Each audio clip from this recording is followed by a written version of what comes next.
The Iron Claw, directed by Sean Durkin, is one of those movies that's kind of hard to recommend. When my family or friends ask me, hey, what's out right now that you would recommend watching? I typically recommend movies that are accessible. And I would probably have a hard time pitching this movie as a must see for a casual audience. And it's not because it's bad, it's not even close. It's because this is a gritty, somber, and depressingly sad film. This is not the feel good movie of the year. This is the feel sad movie of the year. The Iron Claw chronicles the true story of the tragic rise and fall of the Von Erich family, a family of Texas wrestlers that dominated the sport in the 80s and 90s. The story begins with the patriarch of the family, Fritz Von Erich, the father of 4 sons. 5 in real life, the youngest was completely omitted from the film. Fritz was a popular heel wrestler from the 60s, and when his career started to fade away, he begins to groom his sons for wrestling excellence.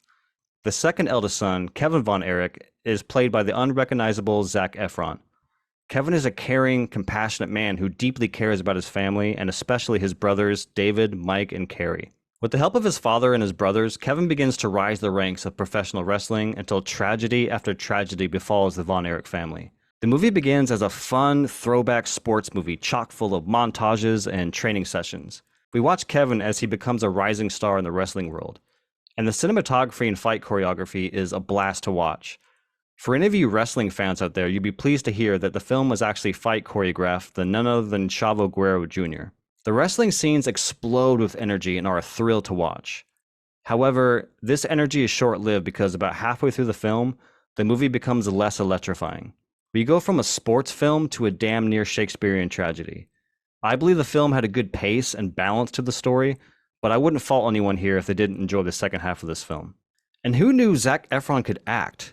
Granted, I'm no Efron expert. In fact, I've only seen him in those Neighbor movies, but Efron is incredible here.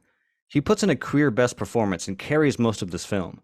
He is a gentle giant, which is in stark contrast to his father Fritz, played by the great Holt McCallany. Efron will most likely be nominated for his role here, and it will be well earned. In fact, everyone here in Iron Claw is fantastic across the board. Jeremy Allen White, fresh off his success from my favorite show of the year, The Bear, is just a damn gem in his role. He plays a very tragic role here, and he absolutely nails it, even if the character traits are a little familiar.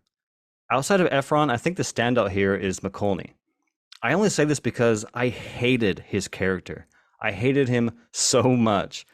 And you know when you hate a character that much, the actor is putting in good work.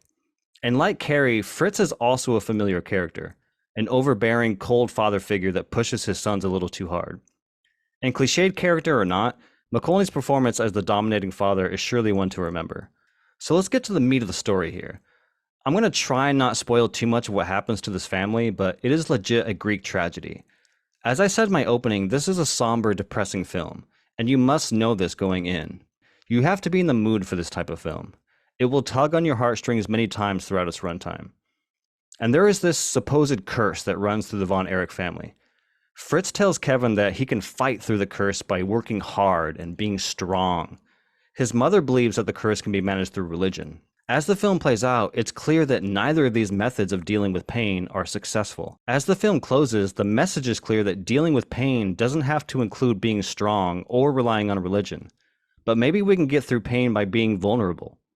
We can get through pain by talking and letting our emotions surface instead of burying them deep inside. And that is the deeply unsettling theme across this film. No one knows how to deal with pain and loss, and they bury it all, and it's mainly due to the fact that Fritz is a man that doesn't allow his sons to access these emotions. The curse remains because no one knows how to deal with it.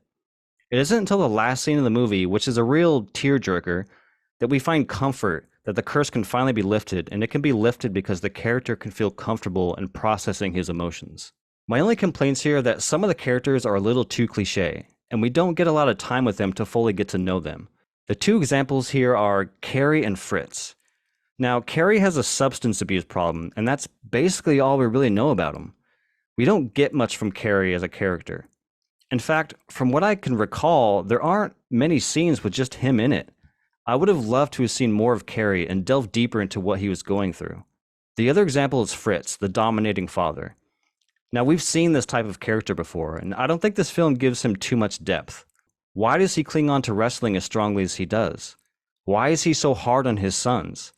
Why doesn't he allow his sons to process grief or allow them to show any emotions at all? Unless I missed something here, none of these questions are fully answered. He is just who he is, and like Carrie, it would have been stronger to explore why Fritz is the way he is. In the end, this is a great movie, but a deeply unhappy one as well. As I said before, this is a hard one to recommend. I, for one, love tragedies. I mean, I don't love tragedy, that's a weird thing to say.